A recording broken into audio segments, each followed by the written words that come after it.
எங்கள் இனம் வாழவென்று உங்கள் உயிர் நீர்த்தவர்கள் கல்லறையில் தூங்கும் போதும் எங்களைய எண்ணுவீர்கள். உன் பிரிவில் மூழ்கி நாம் உயிர் நீங்கி போவோம். உன் புகழை பாட நாம் அதை வாங்கி வந்தோம். களங்களில் சாதனை படைத்தவர்கள், பெரும் காவியங்களை படைத்தவர்கள், பெரும் இலக்கியங்களை படைத்தவர்கள், பெண்கள் எங்களுடைய தமிழீழப் பரப்பில் நிறைய பேர் இருந்திருக்கின்றார்கள். அவர்களுடன் இருந்தோம் என்று சொல்லப்படுகிறவர்கள், அவர்களுடன் வாழ்ந்தோம் என்று சொல்லப்படுகிறவர்கள் பலரும் புலம்பெயர்ந்து வாழ்கின்றார்கள். ஆனால் பலரும் தங்களுடைய குரல்களை அமைதியாக வைத்துக் கொண்டிருக்கிறார்கள்.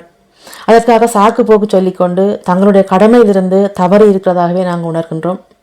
அப்படி பலரும் ஒதுங்கி இருக்கின்ற போது எங்களுடைய சமூகத்துக்குள் முன் வந்து தன்னுடைய குரலை ஆணித்தரமாகவும் உறுதியாகவும் பதிவு செய்கின்ற சமூக போராளி என்று நாங்கள் சொல்லக்கூடிய நிலா அவர்களுடைய கருத்து தான் நாங்கள் இன்றைக்கு எங்களுடைய ஊடகமூடாக கொண்டு வர இருக்கின்றோம். அந்த தலைவனை மதித்திருந்தால் அந்த தலைவனின் கட்டமைப்புக்குள் தான் பணியாற்றியதாக சொல்கின்றவர்கள் ஒருபோதும் இவ்வாறு பெண்களின் மீது அபகீர்த்தி ஏற்படுத்தத்தக்க வேலைகளை செய்ய வாசிப்பு தன்மை மிக மோசமாக குறைந்துள்ளது.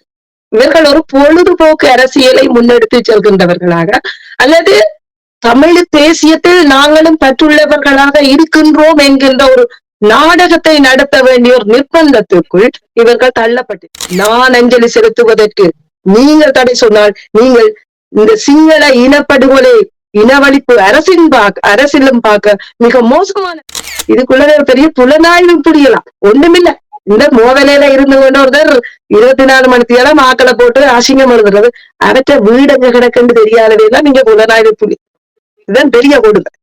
புலனாய்வுக்கு விலைக்கும் என்ன சம்பந்தமாப்பா இருக்குது. சரி சிரிக்க போகுது, சத்தியமா சிரிக்க போகுது. சமூக செயற்பாட்டாளராகவும் அரசியல் செயற்பாட்டில் தன் முனைப்போடு மிகவும் பல பணிகளை செய்து வருகின்ற நிலா அவர்கள் ஈழத்தமிழ் பெண்கள் பரப்பில் ஒரு குரல் தரக்கூடிய ஒரு ஒரு சண்டைக்கோழியாக, ஒரு சண்டைக்காரியாக, நல்ல சகோதரியாக எங்களுக்குள்ள அறிமுகமான நிலா இன்றைக்கு எங்களோட கலந்து கொண்டிருக்கார். வணக்கம் நிலா. வணக்கம் சாந்திகா.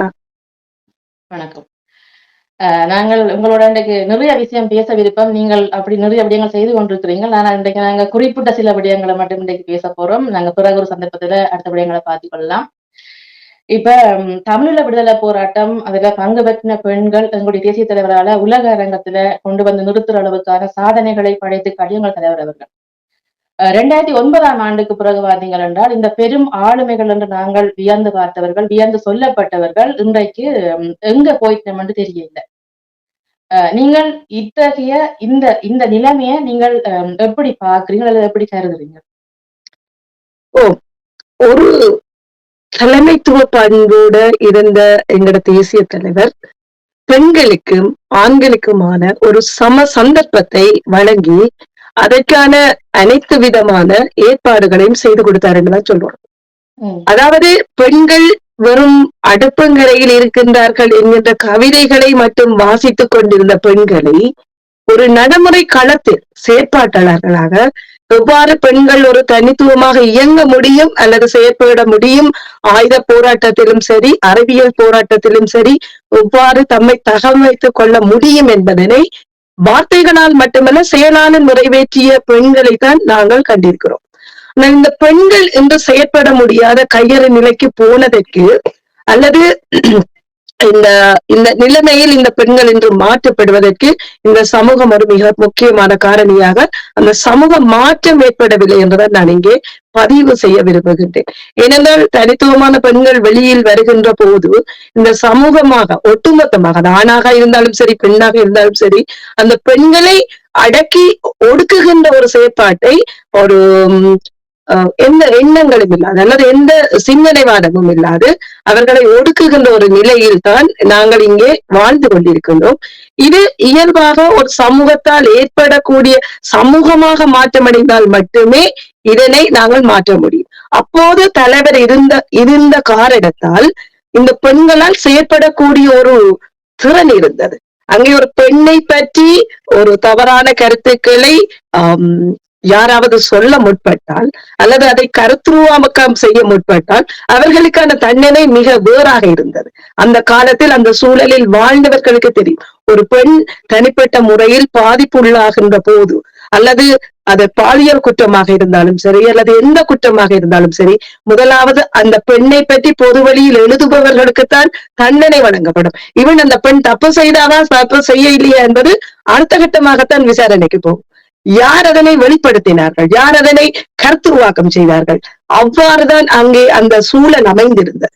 இப்போ உதாரணத்துக்கு பார்த்தீர்கள்னா, இப்போது சிலர் இருக்கின்றார்கள், ஒரு பெண் வெளியில் வந்து கதைத்தால் அந்த பெண்ணின் குரலை அடக்குவதற்காக பாலியல் குற்றங்களை பல்வேறு திசைகளில் இருந்து முகம் தெரியாத முகவலைகளில் வேறுபட்ட போலி பெயர்களில் எழுதி கொண்டிருக்கிறார்கள்.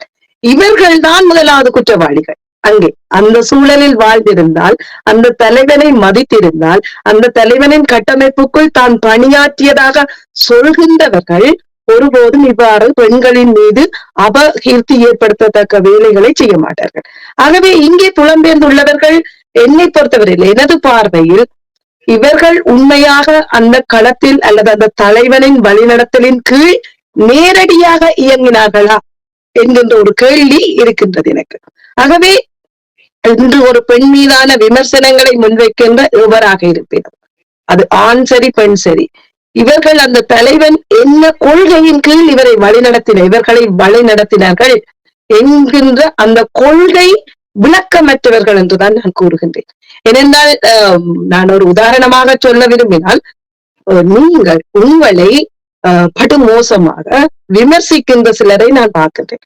அவர்களை கேள்வி கேட்கறதுக்கு திராணியற்றவர்களாக ஒரு மாபெரும் கட்டமைப்பின் கீழ் இருந்த பெண்கள் கூட்டம் இன்று அமைதி காப்பது என்பது மிக மிக ஒரு இந்த சமூகம் எங்கே நகர்ந்து கொண்டிருக்கின்றது என்கின்ற ஒரு மாதிரியான கேள்வியை உருவாகிறது. பெண்கள் எப்போதும் துணிந்து கேள்விகளை கேட்க வேண்டும். கேள்வி கேட்பதனால் அவர் ஒரு தீண்டத்தகாதவராக அல்லது அவர் மீது தேவையற்ற விமர்சனங்களை எறிய வேண்டும் என்ற அவசியம் கிடையாது. ஒரு கேள்வி கேட்கின்றவர் என்பதனால் அவர் எங்களுடைய கருத்தில் இருந்து எதிர்நிலையில் நிற்கின்றார் என்கின்ற எண்ணமும் கிடையாது. ஆகவே இங்கே ஒரு கொள்கை பிடிப்பின்பால் அந்த மக்கள் கடந்த 15 வருடமாக எமது தேசிய தலைவரின் மறைவின் பின் ஒருங்கமைக்கப்பட முடியாத ஒரு சூழலில் வாழ்கின்றார்கள். இதற்கு இந்த சமூகம் நிச்சயமாக பொறுப்பேற்க வேண்டும் என்கின்றதுதான் என்னுடைய பார்வையாக இருக்கிறது. சமூகம் என்பது நானும் நீங்களும் சேர்ந்துதான் சமூகம். விமர்சனங்கள் வருகின்றது என்பதற்காகவே ஒளித்திருந்து வாட்ஸ்அப்பிலும் சூமிலையும் சுட்டுக் கொண்டிருப்பதால் எந்த பயனும் ஆகப் போவதில்லை. இதுல இருந்து இவர்கள் வெளிவர வேண்டும். இவர்கள் வெளிவர வேண்டும் என்பது எங்களுடைய விருப்பம். மற்றது ஒரு சமூகத்துல ஒருவர் குற்றச்சாட்டு வைக்கிறார் சொன்னால் அந்த அவலத்தை நாங்கள் ஏற்றுக்கொள்ளவோ அல்லது அதன்படி நாங்கள் நடந்து கொள்ள வேண்டிய அவசியம் இல்லை. ஆனால் அவர்கள் தர்மத்தை, அதாவது அறம் சார்ந்து நிற்கின்ற இவர்கள் கட்டாயம் பேச வேண்டும். ஆனால் இவர்கள் மௌனமா இருப்பதைத்தான் நாங்கள் கேள்விக்குட்படுத்துறோம். இதுல என்ன பிரச்சனை என்றாலக்கா, தெளிவாக சொல்ல போனால் இவர்களிடமே வாசிப்பு தன்மை மிக மோசமாக குறைந்துள்ளது. இவர்கள் ஒரு பொழுதுபோக்கு அரசியலை முன்னெடுத்து செல்கின்றவர்களாக அல்லது தமிழ் தேசியத்தில் நாங்களும் பற்றுள்ளவர்களாக இருக்கின்றோம் என்கின்ற ஒரு நாடகத்தை நடத்த வேண்டிய ஒரு நிர்பந்தத்திற்குள் இவர்கள் தள்ளப்பட்டிருக்கிறார்கள். அதனால் இவர்களிடம் செறிவான கருத்துக்கள் இல்லை, செறிவான வாசிப்புகள் இல்லை, பல்வேறுபட்ட கோணங்களில் சில விடயங்களை அலசி ஆராயக்கூடிய அந்த தேவைகளை இவர்கள் வைத்துக் கொள்ளவில்லை என்று நான் நினைக்கின்றேன். எப்போ சொல்வார்கள், வாசிப்பு தான் ஒரு மனிதனை முழுமையாக்குகின்றது என்று. ஆனால் இன்னைக்கு பாத்தீங்கள் என்றால் வாசிக்கிற ஆட்களின் எண்ணிக்கை மிக மிக குறைந்து விட்டது. ஒரு மாலைக்கும் மேடைக்கும் மரியாதைக்கும் முன்று செயற்படுகின்றவர்களால் ஒரு ஒரு அறிவியல் ரீதியாக தர்க்க ரீதியாக வாத பிரதிவாதங்களை செய்யக்கூடியவர்களாக இந்த அறிவியல் இந்த சமூகம் அல்லது பெண்கள் செயற்படாமல் இருக்கின்றார்கள் என்றுதான் நான் கூற விரும்புகிறேன். அதிக அளவில் பெண்களின் செயற்பாடுகள், இலக்கிய சிந்தனைகள், கற்பனை பாத்திரங்கள், அந்த கற்பனை நயங்களுக்குள் மயங்கி இருக்கின்றவர்களாக இந்த பெண்கள் மாறிவிட்டார்கள் என்கின்றும் நான் இங்கே சொல்ல விரும்புகிறேன். ஒருவரை பற்றி புகழ் பாடுதல் அல்லது அவரை வியந்து பேசுதல் அல்லது அதுவே ஒரு சிறப்பானது என்பதை அது ஒரு பிராண்டாக உருவாக்கி அதனை அவ்வாறே பற்றி பிடிப்பதனூடாக தன்னை பாதுகாத்த இதுதான் இங்கே தவறாக இருக்கிறது. அப்போ இருக்கக்கூடாது. கற்பனைகளை நாங்கள் உடைத்து நிஜங்களை எப்போது அறிந்து கொள்கின்றோமோ அப்போதுதான் எமது இனம் விடுதலையை நோக்கி நகரும். தேசிய தலைவரை பொறுத்தவரையில் அவர் கற்பனையில் வாழவில்லை, களத்தில் நின்றார், களத்தில் போராடினார், களத்தில் பெண்களை செயற்பட வைத்தார்.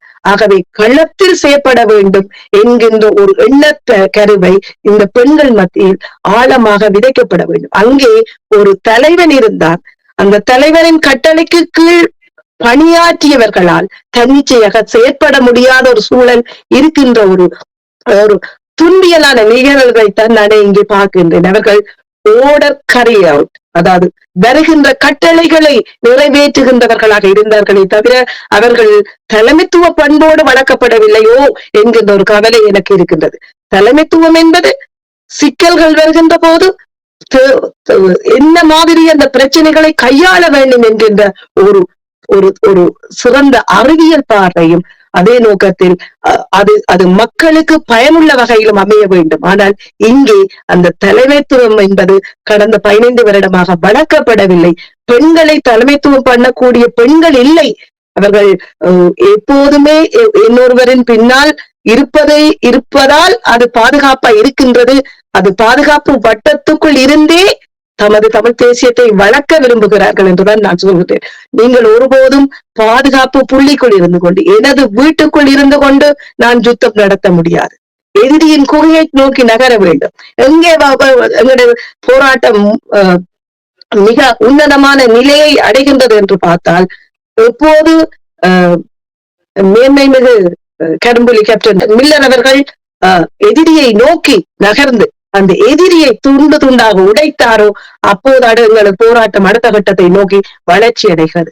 அவர் பாதுகாப்பு புள்ளிக்குள் இருந்திருந்தால் அந்த போராட்டம் அடுத்த கட்டத்தை நோக்கி நகரக்கூடிய வித்துக்கள் விதைக்கப்பட்டிருக்காது. ஆகவே தலைவரின் கீழ், தலைவர் கட்டளை கீழ் எதிரியை தாக்குகின்ற சக்தி இந்த பெண்களுக்கு வர வேண்டும். எதிரியின் குகைக்குள் போய் நின்று எதிரியை துவசம் பண்ணுகின்ற அந்த மன ஓட்டம் இந்த பெண்களிடையே வளர வேண்டும். அது அங்கே கடந்த 37 வருடமாக இந்த போராட்டத்துக்குள் ஊட்டி விதையாக வளர்க்கப்பட்டது. ஆனால் இந்த பெண்கள் அல்லது இந்த சமூகம் இந்த போராட்டத்தில் ஏற்பட்ட எதிர்பாராத தோல்வியில் இருந்து இந்த பெண்களும் சரி, இந்த சமூகமும் சரி, இந்த இனமும் சரி என்று மூச்சு பெறவில்லை. அந்த மூச்சியில்தான் இவர்கள் அந்த மூச்சியற்ற நிலையில் தான் இவர்கள் வாழ்ந்து கொண்டிருக்கிறார்கள். ஆகவே தாங்கள் பாதுகாப்பு புள்ளிக்குள் இருப்பதுதான் தங்களுக்கு பாதுகாப்பு என்று இந்த பெண்களும் சரி, இந்த சமூகமும் சரி யோசிக்கிறது. இதிலிருந்து இவர்கள் வெளியேறி மூச்சு பெற வேண்டும். அவ்வாறு மூச்சு பெறுகின்ற போதுதான் அந்த இனத்தை நோக்கி, இந்த விடுதலையை நோக்கி, அந்த சித்தாந்தத்தை அல்லது அந்த கொள்கை, அந்த இலக்கை, அந்த ஈழத்தமிழர்களின் இலக்கை அடைய முடியும். ஆகவே இது ஒட்டுமொத்தமாக அனைவரது பொறுப்பும் இருக்கிறது. நாங்கள் இந்த இடத்தில் வெளிவர வேண்டும். எமது களத்தை நாம் கையாள வேண்டும். எதிரியை அவனின் பாதைக்குள், அவனின் வீட்டுக்குள் சென்று அடிக்கக்கூடிய அல்லது அவனை தாக்கக்கூடிய வல்லமை இந்த பெண்களுக்கு வேண்டும். வெறும் பாரதி கண்ட புதுமை பெண்கள் என நாங்கள் பேசிவிட்டு போகக்கூடாது. அதை செயலில் செயற்படுத்த வேண்டும் என்பதுதான் என்னுடைய கருத்தாக இங்கே இருக்கிறது. பாரதி கண்ட புதுமை பெண் பற்றி நீங்க சொல்லியிருந்தீங்கள். இதை நாங்க இன்னொரு கவிதையை ஞாபகப்படுத்துறோம் என்று சொன்னால், 1991 ஆனிரவு களத்துல வீரச்சாவடைந்த கேப்டன் வானதி அக்கா ஒரு கவிதை ஒன்று அந்த காலம் எழுதியிருந்தா. பாரதி பாட்டில் உருவாக்கிய புதுமை பெண்களை எங்கள் தலைவன் காட்டில் உருவாக்கி களத்தில் நடத்தி காட்டுகின்றான் எழுதியிருந்தார். அந்த கவிதை நான் ஞாபகப்படுத்தி பார்க்கிறேன் இப்போது. உண்மையிலே நீங்க சொன்னது போல இங்க புலம்பெயர்ந்த நாடுகள்ல பலரும் அதாவது போராளிகளா இருந்தவர்கள் நாங்க பேசிக்கொள்வோம். பொது தளங்கள்ல விட்டு பார்த்தோம் என்று சொன்னால், போராளிகளாக அந்த களங்கள்ல பெரும் சாதனைகள் படைத்தோம் என்று சொல்லப்படுகிறோம். அந்த களங்களில் நிறைய சமூக மாற்றங்களை உருவாக்கினோம் என்று சொல்பவர்கள் கூட இங்க நிறைய இருக்கின்றார்கள். ஆனால் எல்லோருமே ஒளிந்து நின்று, அதாவது அந்த மொட்டாக்குள்ள கைகாட்டுறான்னு சொல்லுங்க, அதே போல ஒரு மனநிலை இருக்கணும். இவர்கள் எல்லாரும் வெளியில வர நிச்சயமாக உங்களுடைய வேண்டுதல் இது வேண்டுதல் தான். இதில் யாரையும் நீங்கள் இவ்வாறு தான் செயற்பட வேண்டும் என்று கட்டளைகள் பிறப்பிக்கவில்லை. ஒரு வேண்டுதல் தான் கேட்கணும். ஏனென்றால் இந்த சமூகம், இந்த இனம், இந்த இனத்திற்காக போராடிய 50,000க்கும் மேற்பட்ட மாவீரர்களும் மக்கள், இந்த மக்கள் அந்த போராட்டத்தை நம்பினார்கள், அந்த தலைவனை நம்பினார்கள். அந்த தலைவனின் வழிநடத்தலில் அவரின் கட்டளையை கேட்டு முள்ளிவாக்கால் மட்டும் சென்றார்கள். ஆகவே அந்த மக்களை நேசிக்கின்றவர்களும் இந்த போராட்டத்தை நேசிப்பவர்களும் நிச்சயமாக இயங்க வேண்டும். இயக்கிக் கொண்டு இருப்பதுதான் இயக்கம். இயக்கம் என்று இருப்பவர்கள் எவ்வாறு இயக்கமாக முடியும்? இவர்கள் எங்கே இயங்கிக் கொண்டிருக்கிறார்கள்? வெறும் வெற்று கோஷங்களை போடுவதுதான் இயக்கத்தின் கோட்பாடு என்று இவர்கள் இப்போது மாற்றி வைத்திருக்கிறார்கள். மாவீரர் நாள் நிகழ்வுகளிலும் மேடைகளிலும் மாலை போடுகின்ற போதும் தமிழரின் தாகம் தமிழீழ தாயகம் என்று சொல்வதனால் எதுவும் நடந்துவிடப் போவதில்லை. இதனை இந்த தலைவன் எங்களுக்கு கற்றுக் கொடுக்கவில்லை. இயங்கிக் கொண்டு இருக்க சொன்னார். இயங்குங்கள் என்று சொன்னார். தொடர்ச்சியாக இயங்குவதுதானே இயக்கம். இவர்கள் எங்கே இயங்குகிறார்கள் என்று பார்த்தால், எங்கே பாடசாலைகள், புது புது பாடசாலைகளை உருவாக்குவதற்காக இயங்குகிறார்கள். கோவில்களை உருவாக்குறதுக்கு இயங்குகிறார்கள். மாவீரர் நாள்களை நிகழ்த்துவதற்காக கூட்டம் கூட்டமாக இயங்குகிறார்கள்.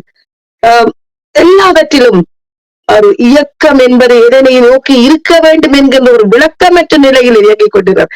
இங்கே யாரையும் தவறாக சொல்வது எனது நோக்கம் கிடையாது. நீங்கள் இயக்குகின்ற ஒவ்வொன்றின் இலக்கு எதுவென்ற தெளிவிருக்க வேண்டும்.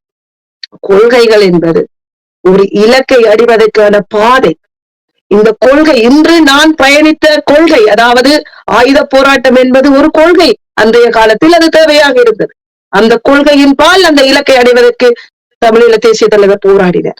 அந்த போராட்டம் மௌனித்தது அல்லது தோல்வியடைந்தது. யார் யார் எவ்வாறு உங்கள் வார்த்தைகளை போட்டு கொள்ள போறீர்களோ நீங்க போட்டுக் கொள்ளலாம். அந்த கொள்கை இன்று மௌனம் அடைந்து விட்டது, அல்லது தோல்வி அடைந்து விட்டது, அல்லது நாங்கள் அவமானப்படுத்தப்பட்டு தோல்வி அடைந்தவர்களாக இருக்கின்றோம். இதுதான் உண்மை. இந்த இடத்தில் இந்த கொள்கையை மாற்றுவதனூடாக நமது இலக்கை அடைவதற்கு, இங்கே பலருக்கு இலக்குக்கும் கொள்கைக்கும் வித்தியாசம் தெரியாதவர்களாக இருக்கின்றோம். நான் சொல்கின்றேனே, இவர்கள் நுனிப்புள் மேய்பவர்களாக ஒரு சொல்லின் பின்னால் உள்ள செயல் அல்லது அந்த பிலோசபி, அதாவது பொலிட்டிக்கல் பிலோசபி என்னென்று தெரியாதவர்களாக பயணித்துக் கொண்டிருக்கிறார்கள். இவர்களை குற்றம் சொல்வதோ அல்லது இவர்களை தவறென்று சொல்வதோ எமது நோக்கம் கிடையாது.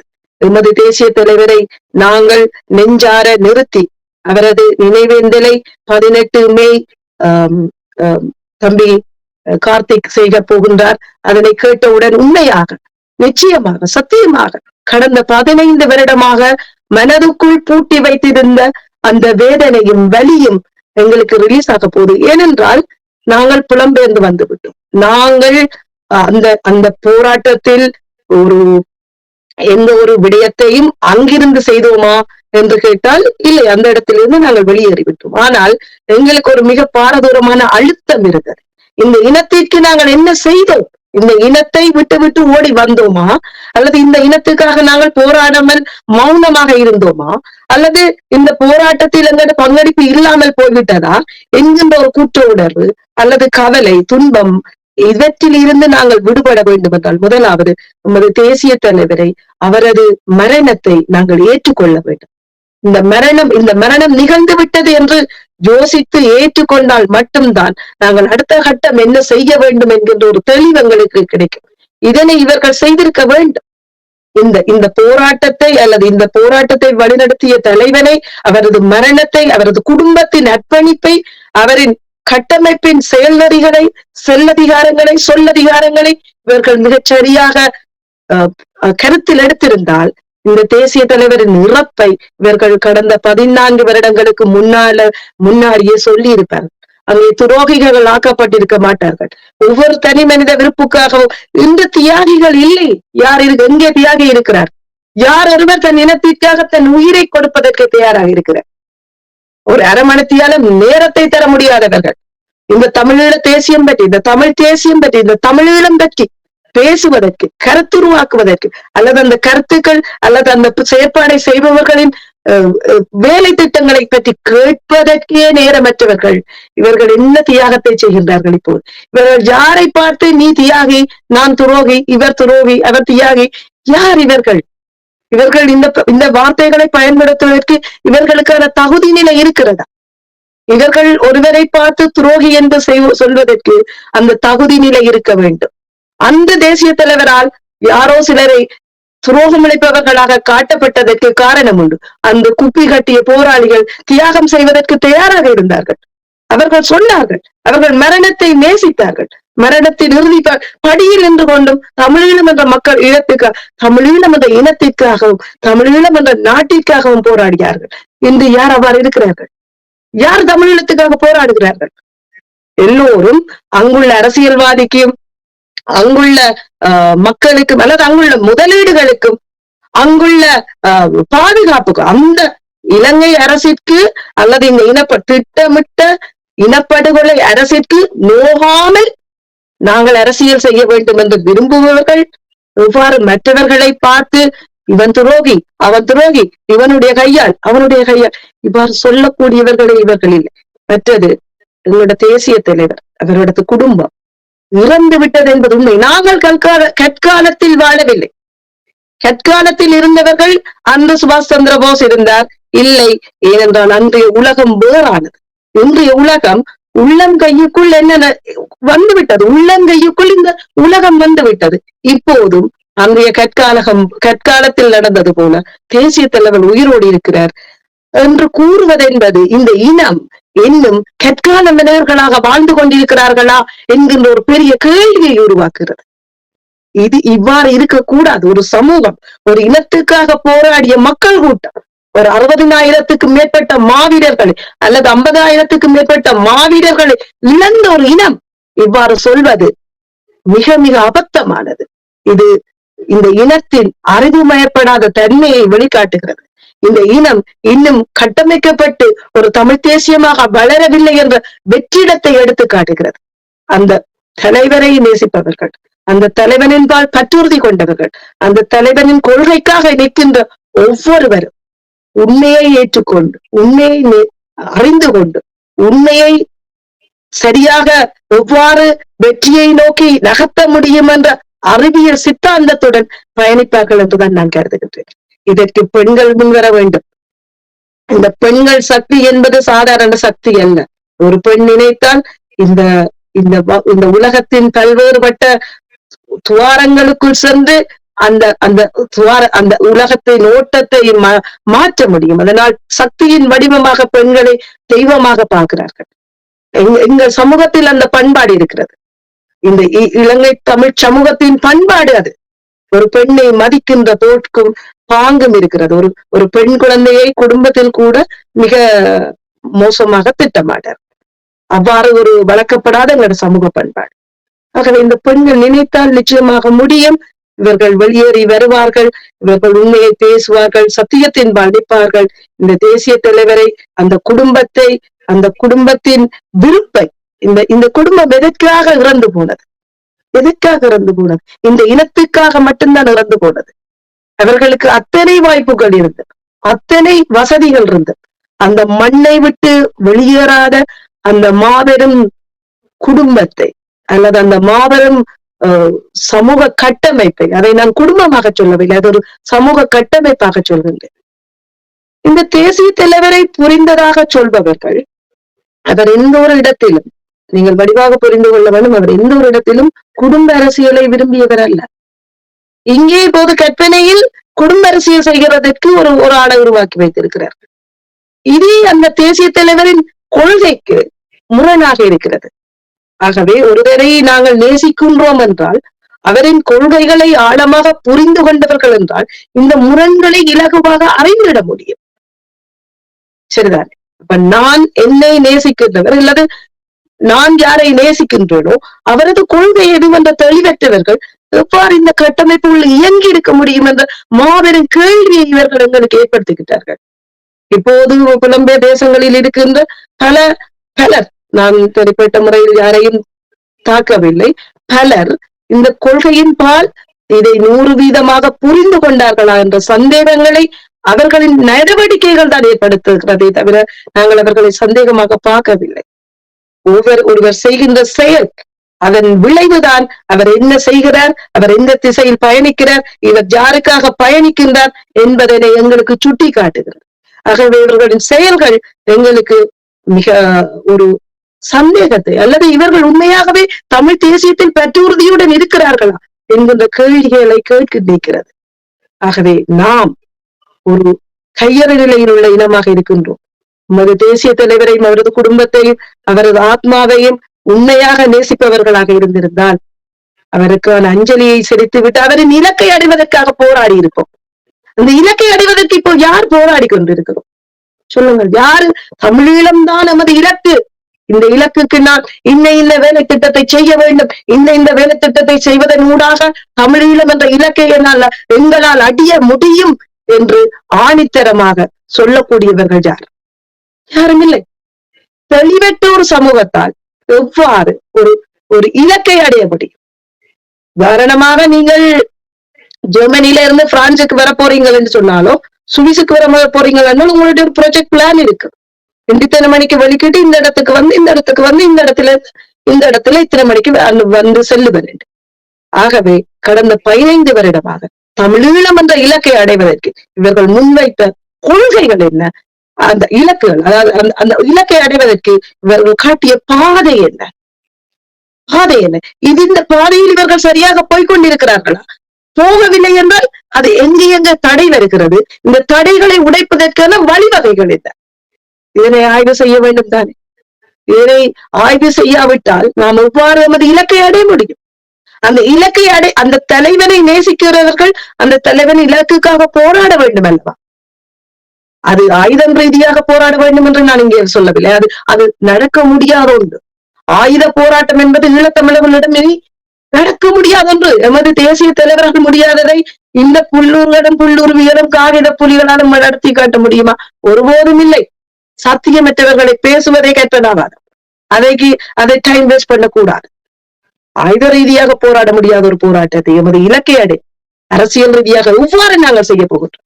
இவர்கள் அனைவர், இந்த அமைப்புகள் அனைவர் சரியான வேலை திட்டங்கள் நாங்கள் செய்தது இது. இந்த இலக்கை அடைந்திருக்கிறோம். இந்த இலக்கை இவ்வாறு நகர்த்தப்பட்டிருக்கிறது. இந்த இலக்கை இந்த வேலை திட்டம் இவ்வாறு நகர்த்தப்பட்டிருக்கிறது. இந்த இடத்தில் எங்களால் அடுத்த கட்டத்தை நோக்கி நகர முடியவில்லை. ஆகவே எங்களுக்கு இவ்வாறான உதவிகள் தேவை, அல்லது இதனை கொண்டு செல்லக்கூடிய தகுதி என்னிடம் இல்லை, என்னொரு ஆள் வா. இவ்வாறுதானே களம் அங்கே இருந்தது.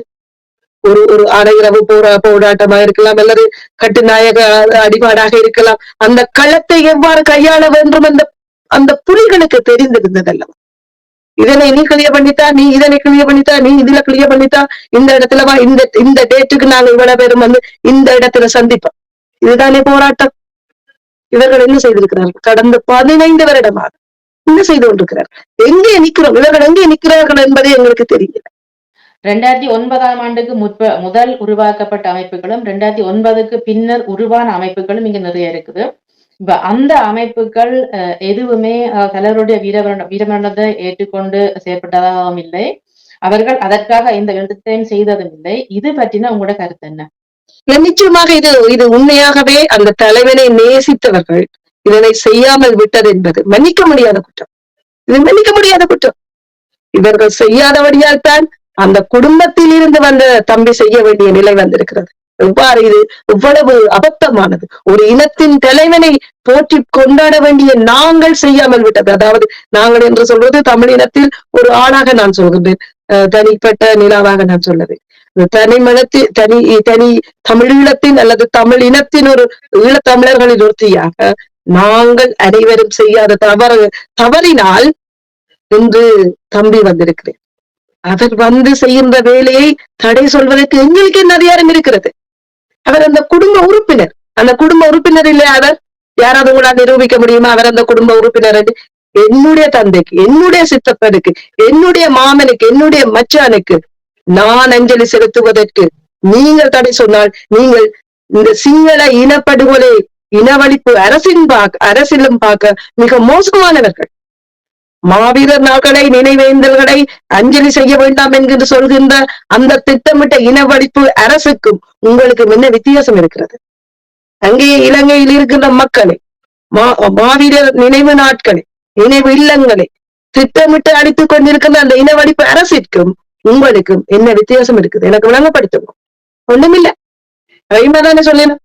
நான் என்னுடைய மாமனை என்னுடைய மாமனை நினைவு கொள்ள வேண்டாம், என்னுடைய குடும்பத்தில் அழிந்து போனவரை, என்னுடைய இந்த போராட்டத்தின் போது இறந்தவர்களை நினைவு கூற வேண்டாம் என்று சிங்கள திட்டமிட்ட இனவழிப்பு அரசு சொல்வதை போல நீங்களும் செய்வீர்களானால் நீங்கள் யார் என்ற கேள்விதான் எனக்கு இருக்கிறது.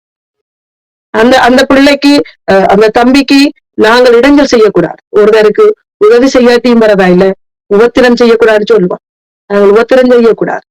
அவர்களை விட்டுவிடும். அவர்கள் தங்களுடைய குடும்ப கடமையை செய்கிறார்கள்.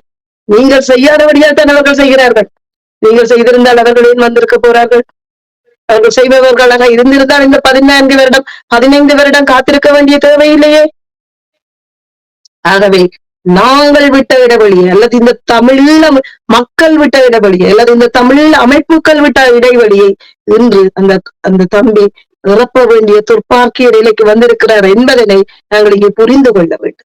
இங்கே நான் யாருடைய விருப்புக்காகவும் வெறுப்புக்காகவும் யாருடைய விசுவாசத்திலும் பேசவில்லை.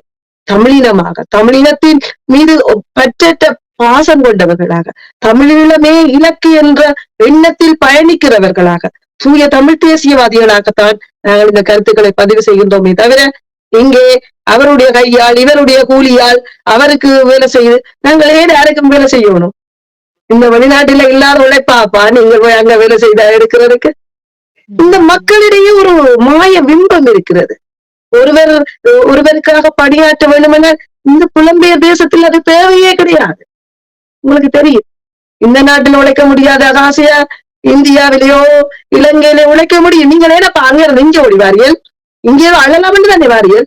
நாங்கள் இங்க இருந்த போய் இந்தியாவில நின்று வேலை செஞ்சா இல்லது நாங்கள் ஏதாவது பணியாத நீ அவன் கையால் இருந்தீர்கள். ஏனப்பா இங்க வர நீங்கள் எங்களை பார்த்து அவன் கையால் இருந்தீர்கள். இந்த நாட்டை விட்டு இந்த நாட்டில இருந்த 25 வருடமாக வாழ்ந்த வாழ்வியலை விட்டு இந்த தமிழ் தேசியத்துக்காக எங்கட சமூக கடமை, நான் இது எங்களுடைய சமூக கடமையாகத்தான் கருதி எங்கட வேலை திட்டத்தை நகர்த்துறோம்.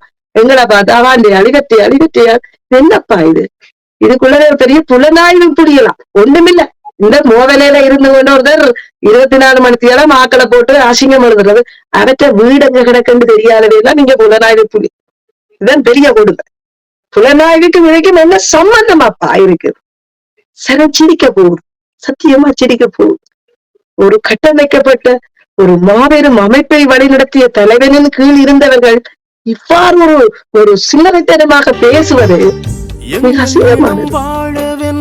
அவர்கள் அந்தந்த வீட்டுல அண்ணன் வீட்டுல இருந்தவங்க இதெல்லாம் பெரிய நான் சொன்னேன், பொழுதுபோக்கு அரசியலும் இந்த தமிழினத்தை பற்றி சிந்தனையற்ற நிலையும் இந்த மக்களை எவ்வாறு வழி நடத்த வேண்டும், எவ்வாறு இவர்களை கட்டமைக்க வேண்டும் என்கின்ற தலைமத்துவ பண்பும் இல்லாதவர்களால் இந்த இடம் சீரழிந்து கொண்டிருக்கிறது என்றுதான் நான் சொல்ல முடியும்.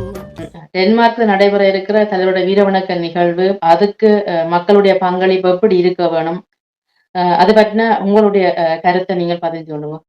நிச்சயமாக இந்த நிகழ்வுக்கு டென்மார்க்கில் இருக்கிற அனைவரும் ஒன்று திரள வேண்டும்.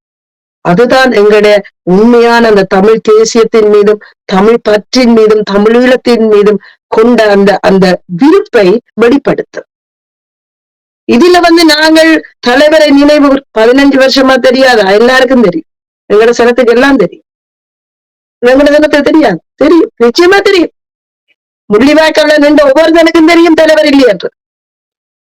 சரிதானே? அப்ப இது தெரிஞ்சவர்கள் எங்களோட தலைவரை நினைவு கூறுனா உங்களுக்கு மனமுடைஞ்சிடும். நீங்க என்னப்பா இவ்வளவு நாள் செய்து தொலைச்சு போட்டியல், உங்களுக்கு எல்லாம் மனமுடைஞ்சிடும், தலைவர் இல்லை என்னோட சனம் குழம்பிடும்.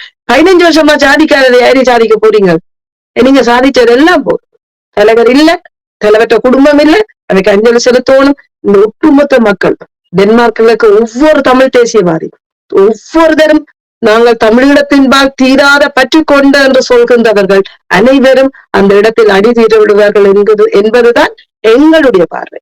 என்னை பொறுத்தவரையில் நாங்கள் வருவோம், நிச்சயமாக வருவோம். நாங்கள் எந்த விட்டு கொடுப்பு மற்ற தமிழ் தேசியத்தை நேசிக்கின்றவர்கள் நாங்கள் எங்களோட சமூக கடமையை செய்வோம்.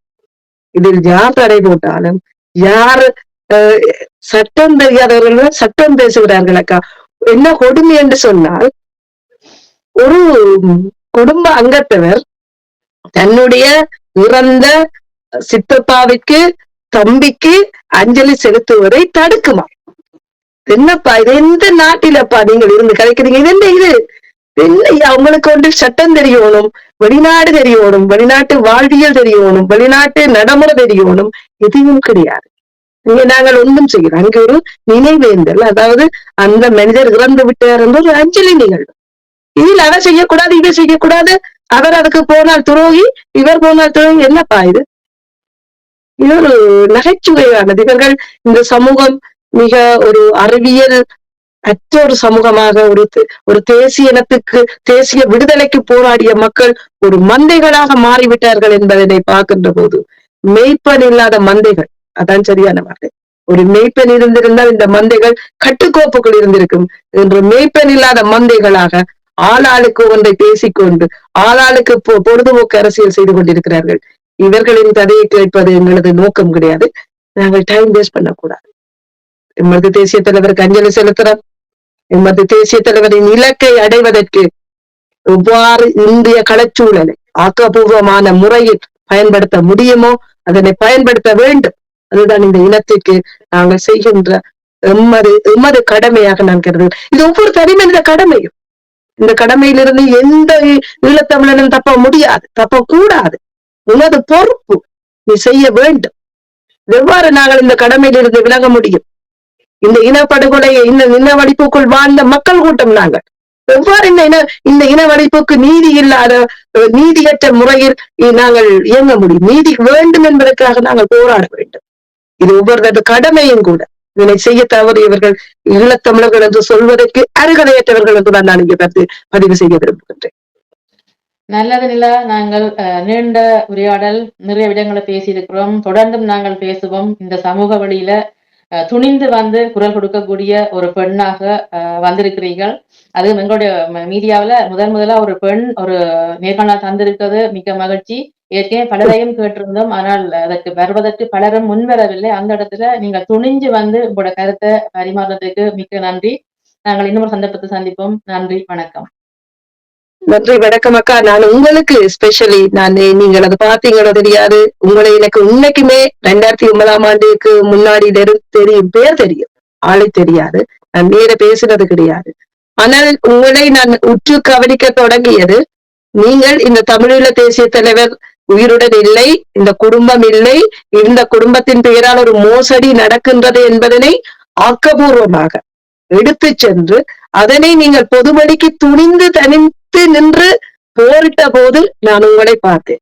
அப்போது நான் உங்களை ஒரு வித்தியாசமாக பார்த்தேன். ஒரு பெண் ஒரு ஒரு ஒரு ஒரு ஒரு பெரிய போராட்டத்துக்குள் தயாராகி இருக்கிறார். எனக்கு இவரை மிக பிடித்திருந்தது. அப்போது நான் உங்களை பற்றி என்னை ஆதன் தொலைக்காட்சியில் ஒரு இன்டர்வியூ எடுத்திருந்தார்கள். அப்போது நான் உங்கள் பெயரை பதிவு செய்தேன். நேசக்கரம் சாந்தி என்கின்ற ஒரு அக்கா தான் இந்த விடயத்தை முன்னெடுத்து செல்கிறார். நான் அறிந்தவரையில் ஒரு பெண்ணாக நின்று முன்னெடுத்து செல்கிறார். மற்றவர்கள் சொல்லி இருக்கிறார்கள், இது இப்படி ஒரு இல்லை என்று பேசி இருக்கிறார்கள். ஆனால் அதை முன்னெடுத்து சென்ற ஒரு பெண்ணாக எனக்கு உங்கள் மீது மிகப்பெரிய பற்று இருக்கிறது, விசுவாசம் இருக்கிறது. அவ்வாறுதான் நான் சொல்ல போகின்றேன். அதனை மற்றவர்கள் வேறு விதமாக வியாக்கியானம் படுத்துவதை பற்றி எல்லாம் நான் கவலைப்படுவது கிடையாது. நீதியின்பால் யார் துணை நின்றாலும் நீதிக்காக போராடுவர்களின் பின்னால் என் கரம் எப்போதும் இருக்கு. நான் இதில் எல்லாம் எந்த இடத்திலும் மாற்ற மாட்டேன். இது இப்படித்தான், முடிஞ்சால் வாங்கோ, இல்லைன்னா போங்கப்பா அப்படின்னு தான் என்னோட பாலிசி. உங்களை நான் மிக சொல்லுகின்றது, என்னுடைய பார்வையில் ஒரு சிறந்த பெண்ணாக, ஒரு ஆளுமை மிக்க பெண்ணாக, இன்றைய காலத்தின் தேவை கருதி உங்களது கருத்துக்கள் வழிவருவதற்காக இன்னும் நீங்கள் மேலும் வளர வேண்டும். உங்களுடைய வேலை திட்டங்கள் சிறப்பாக நடக்க வேண்டும். எல்லோருடைய கருத்துக்களை மிக அவதானமாக அவதானித்து உங்களுக்குள்ள ஏதும் தவறு இருந்தால் அதனை திருத்திக் கொண்டு நீங்கள் நிச்சயமாக பயணிப்பீங்கள் என்ற அசைக்க முடியாத நம்பிக்கை எனக்கு இருக்கு. நானும் அவ்வாறுதான். நான் ஏதாவது தவறாக சொல்லியிருந்தால் நீங்கள் நிச்சயமாக என்னை திருத்த முடியும். I am very happy. என் மீது இருக்கின்ற தவறுகளை, அதாவது என்னுடைய என்று சொல்றது எங்களுடைய இலக்கை நோக்கி நாங்கள் எடுத்து செல்கின்ற வேலை திட்டத்தில் ஏதாவது தவறு இருப்பேன், அவர்கள் அதனை சுட்டி காட்டுவதற்கு 100% உரிமை இருக்கிறது.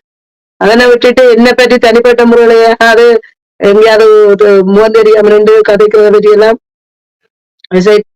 go away, that's not my cup, right? அதானக்கா, ரொம்ப நன்றி. நீங்கள் இன்னும் சிறப்புற வளரணும், வாழணும். நிச்சயமா என்னோட சப்போர்ட் உங்களுக்கு இருக்கும், எங்களோட சப்போர்ட் இருக்கும். எங்களால என்ன முடியுமோ அதை நிச்சயமா செய்வோம் என்று கூறி உங்களை நேரடியாக சந்திக்க வேண்டும் என்ற தீராத ஆவலுடன் நான் வருவேன். சந்திப்போம். நன்றி நிலா. நாங்கள் சந்திப்போம். நாங்கள் டென்மார்க்ல 18ஆம் தேதி மே மாதம் எல்லோரும் சந்திப்போம். அந்த நிகழ்வுல நாங்கள் நம்ம தலைவருக்கான வீர வணக்கத்தை செலுத்துவோம். சந்திப்போம். நன்றி, வணக்கம். நன்றி, வணக்கம் அக்கா. எங்கள் இனம் வாழவென்று உங்கள் உயிர் நீர்த்தவர்கள் கல்லறையில் தூங்கும் போதும் எங்களைய எண்ணுவீர்கள். உன் பிரிவில் மூழ்கி நாம் உயிர் நீங்கி போவோம். உன் புகழை பாட நாம் அதை வாங்கி வந்தோம்.